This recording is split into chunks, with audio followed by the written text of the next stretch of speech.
You and the narcissist go silent. The world doesn't calm down. It explodes because in that moment, someone finally loses control, and it isn't you. Most people assume mutual silence means the situation is over, but the reality is much more disturbing. This is when the narcissist begins their real psychological spiral and when your own healing actually starts.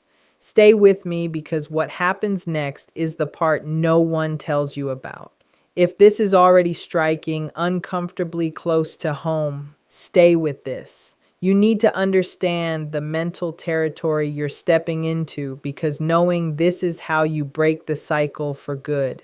Let's go deeper. When both you and the narcissist stop communicating, the first thing that happens on their side is what I call the recalibration phase. It's subtle, it's mental, and it's something most people miss because it happens quietly behind the scenes long before the narcissist ever makes a move. When you stop responding, you notice it as an emotional shift, a boundary, a step toward recovery. But the narcissist doesn't see your silence that way. They take it as data. Your lack of response becomes something they must figure out, not something they respect. They start analyzing how they lost their grip, not how they hurt you. Narcissists don't self-reflect the way healthy people do. Instead, they ask, did you get distracted? Are you punishing them? Did someone else enter the picture? Are you testing them? They look for the angle, the reason, the potential threat. Your silence turns into a puzzle they need to solve because uncertainty destabilizes them. During this recalibration, they might not reach out at all. Actually, their quiet isn't indifference, it's strategy. They may watch your social media activity, check your circle of friends, or see who is interacting with you. They are collecting information, waiting for your next emotional reaction. Narcissists believe people they once controlled will always come back. So your silence is never seen as closure. It's seen as temporary resistance. That's why they don't panic right away. Instead, they hold back, thinking you will break the silence first, just like you did before. They rely on the patterns they created in you, the guilt, the fear of conflict, the hope for harmony.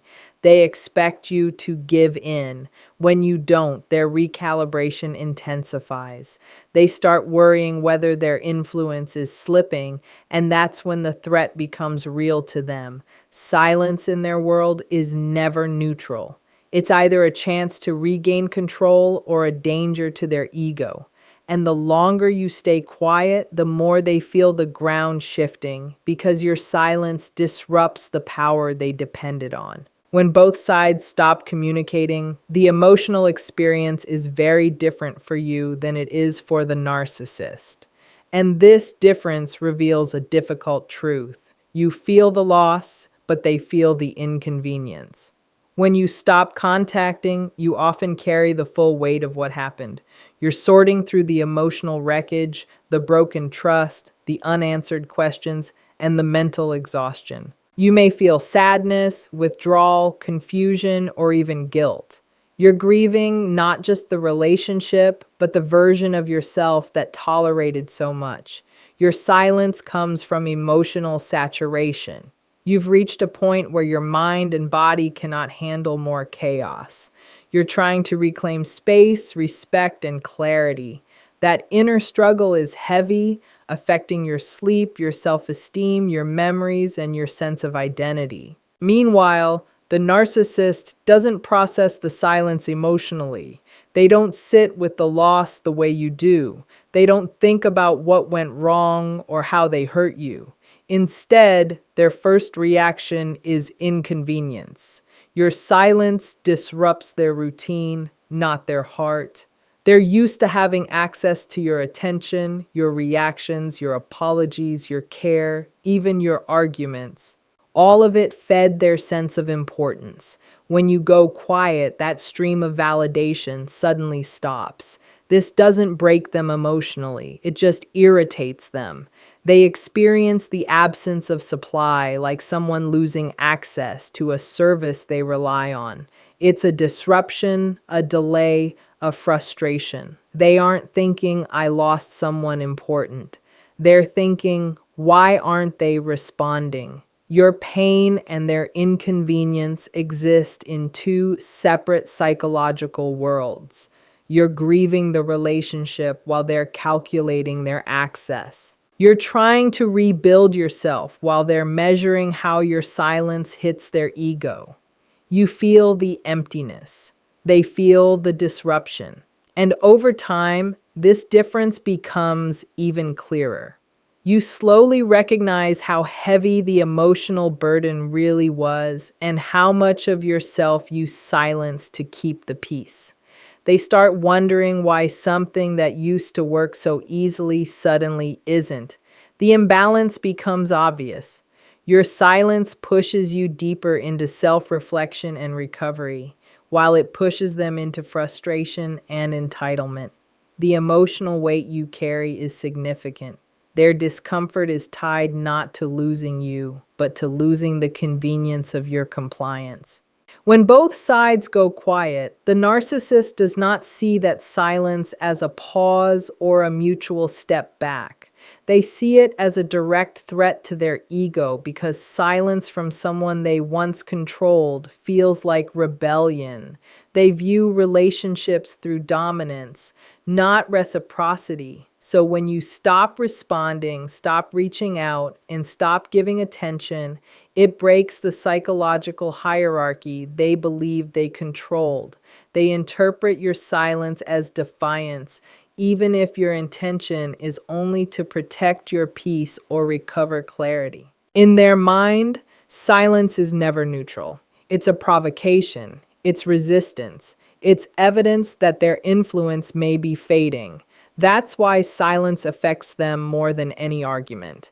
Arguments give them relevance. Reactivity gives them power. Even anger proves that they still matter in your emotional world. But silence removes them from the center stage, and that removal threatens the fragile story they rely on. Your quiet forces them to face the fact that they are not as indispensable, desired, or dominant as they believed. Narcissists cannot tolerate uncertainty, and your lack of contact creates exactly that, a space they cannot control or decode. Instead of seeing it as a healthy boundary, they see it as provocation. Their thoughts become distorted. They may tell themselves you're disrespectful, ungrateful, or manipulative. They may assume your distance is a game, thinking you're trying to trigger them. Their ego makes them believe your silence is intentional strategy, not a sign of exhaustion or self-protection. Some narcissists mentally go into competition mode, seeing the silence as a battle they must win. Others call it betrayal, convincing themselves you abandoned them. Even if they mistreated you for months or years, they rewrite the meaning of your silence to protect their image, not understand your experience. As this mental tension grows, the narcissist's sense of control begins to shake. Your silence reflects their own insecurity. And instead of accepting that discomfort, they create narratives to restore their superiority. They may assume you'll eventually give in because you always have. Or they may plan ways to punish you emotionally for not following their script. In their world, silence threatens the ego because it signals something they cannot accept. You may no longer be under their control. When both sides stop contacting each other, something very different happens inside the narcissist than inside you. For you, silence can feel like breathing space, time to process, time to finally understand what you survived.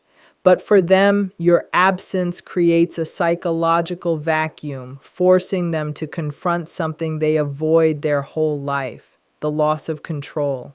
They don't think in terms of mutual space or shared boundaries. Instead, They see your disengagement as a crack in the system they built to sustain their identity. Narcissists don't have internal self-worth. Their self-esteem depends on attention, reactions, and validation from people around them. You are part of that system. Your emotions, your responses, your pattern of returning after conflict, all of it fed their sense of superiority. When you go silent, you break that cycle. And that interruption pushes them into a moment of psychological exposure. It confronts them with how much they rely on your engagement, something they refuse to admit even to themselves. They built a story where they were the dominant one, the one in charge, the one making the decisions. Your silence challenges that story. It signals that you may have stepped out of the role they expected you to play, and this shakes their carefully managed sense of self. Without your reactions, they have nothing to push against, nothing to manipulate, nothing to use as proof of their power. This absence becomes a threat not because they care about the relationship in a meaningful or emotionally mature way, but because it shakes the foundation of control that made them feel significant. This is the moment when their internal state becomes uneasy. They may start replaying old conversations, looking for clues they missed.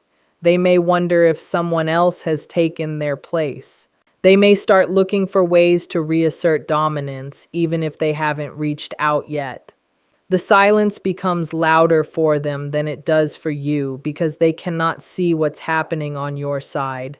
That lack of insight robs them of the illusion that they can predict your actions. They are suddenly outside your world, not at the center of it. And that loss of importance is psychologically unbearable for them.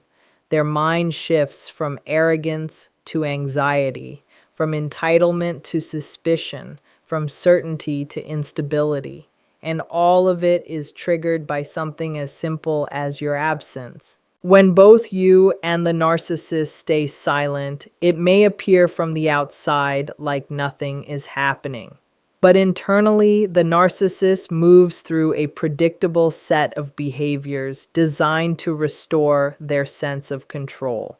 One of the most common reactions is their attempt to fill the gap your absence created through hoovering, baiting, or triangulation. These actions aren't random. They are psychological tactics the narcissist uses when they sense their influence slipping.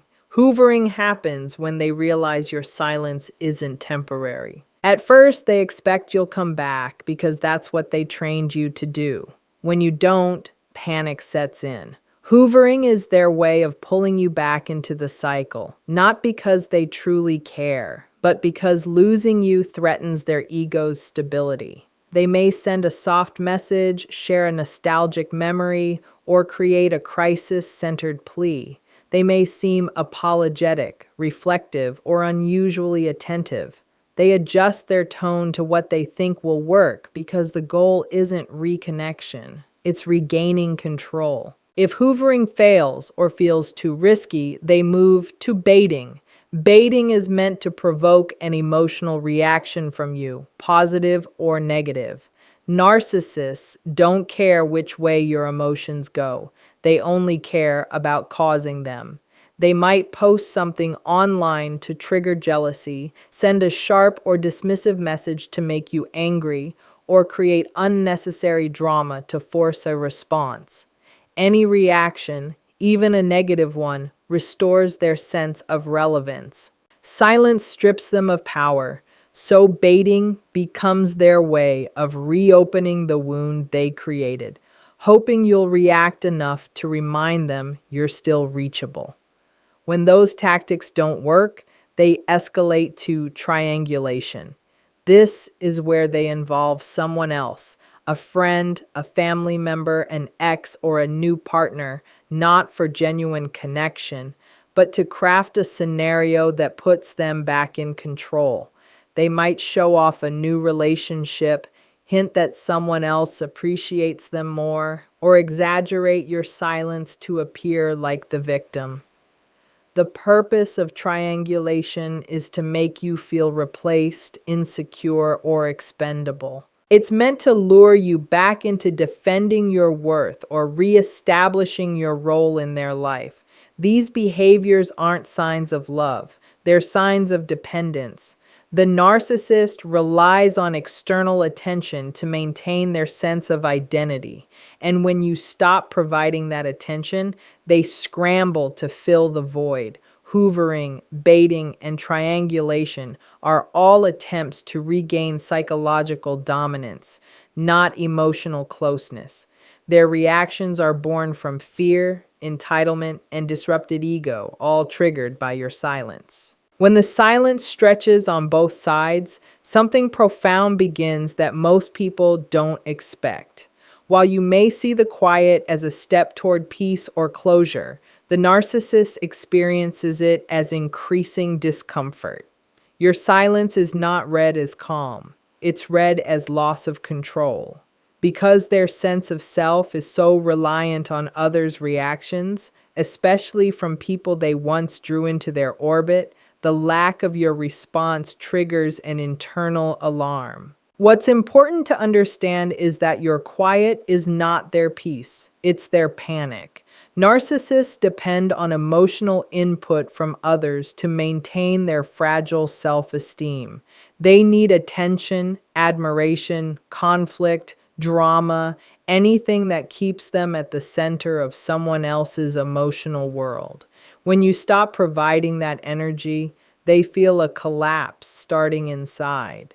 They don't know how to regulate themselves without outside feedback, and your silence removes that feedback. This creates a chain reaction. At first, they may try to ignore your silence, pretending it doesn't affect them.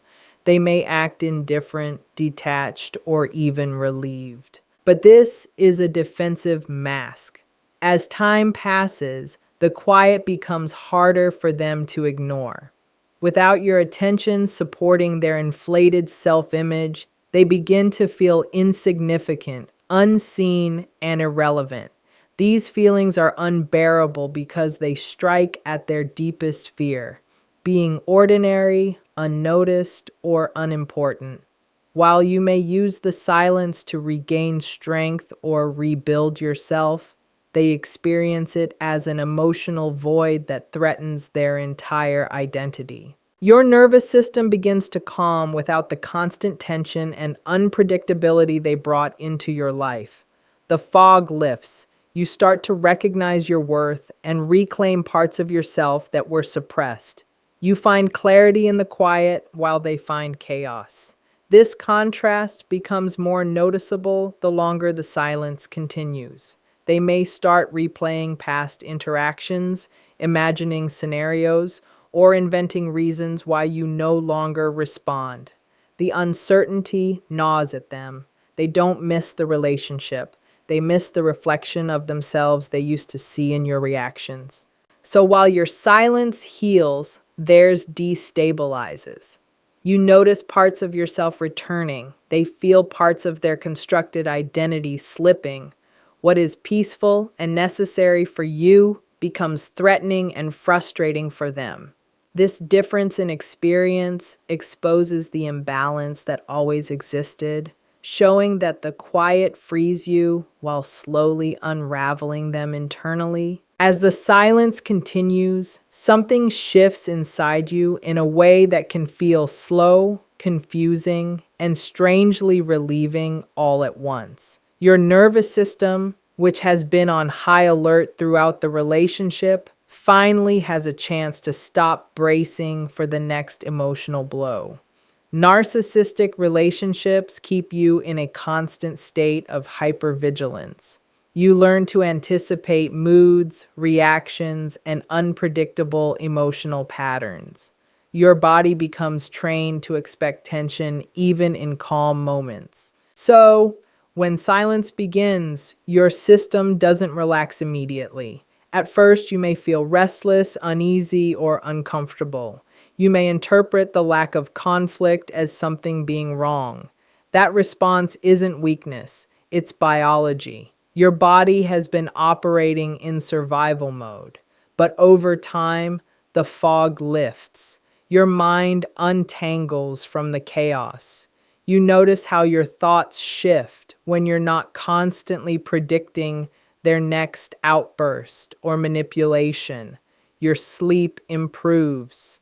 You feel moments of stillness you haven't felt in years. This is your nervous system recalibrating, recognizing that the danger has passed. This is the start of real healing, the kind of healing that doesn't require permission, apology, or closure from them. This is when you reclaim emotional space once consumed entirely by their needs, crises, and demands. You rediscover the ability to think clearly, feel your own emotions without manipulation, and make decisions based on your values instead of walking on eggshells.